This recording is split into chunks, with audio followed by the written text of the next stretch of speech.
Bienvenue dans cette nouvelle vidéo de Lexical Info. Justice militaire, à l'assaut de l'impunité. N'oubliez pas de vous abonner juste en bas de cette vidéo à Lexical Info. Que des militaires comparaissent par devant les juges pour répondre à des infractions peut paraître ordinaire pour les habitués des prétoires. Mais qu'ils soient jugés par une cour d'assises militaire, en l'occurrence, la chambre criminelle du tribunal militaire de Bamako, a de quoi rassurer les opinions quant à la volonté des autorités de mettre fin à l'impunité dans la Grande Muette. C'est en effet une première dans l'histoire de cette juridiction qui existe pourtant depuis 26 ans, 1995, dans la chaîne pénale de notre pays. Et cette première session envoie le message nécessaire aux soldats que nul n'est au-dessus de la loi, et surtout pas ceux qui sont censés la faire respecter.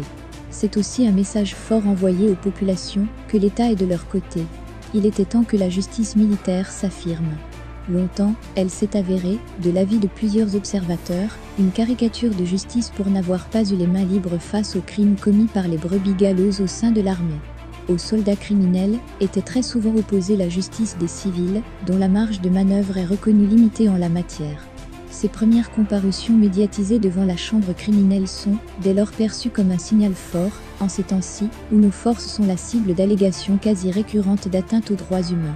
Régulièrement, elles sont chargées par la mission onusienne, qui a recensé à leur encontre, entre juin et octobre, 36 cas de violation et d'atteinte aux droits humains, rapport du secrétaire général de l'ONU sur le Mali, publié le 1er octobre 2021.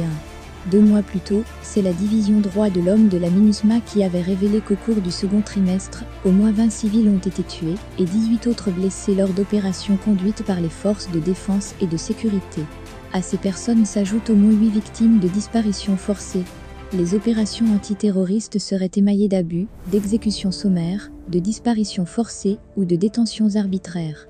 Tout n'est pas vrai, tout n'est pas faux, avait récemment déclaré, lors d'une conférence de presse, le directeur de la justice militaire, le colonel-major Issa Ousmane Koulibaly. Merci pour votre aimable attention et n'oubliez pas d'activer la cloche de notification pour recevoir les prochaines informations.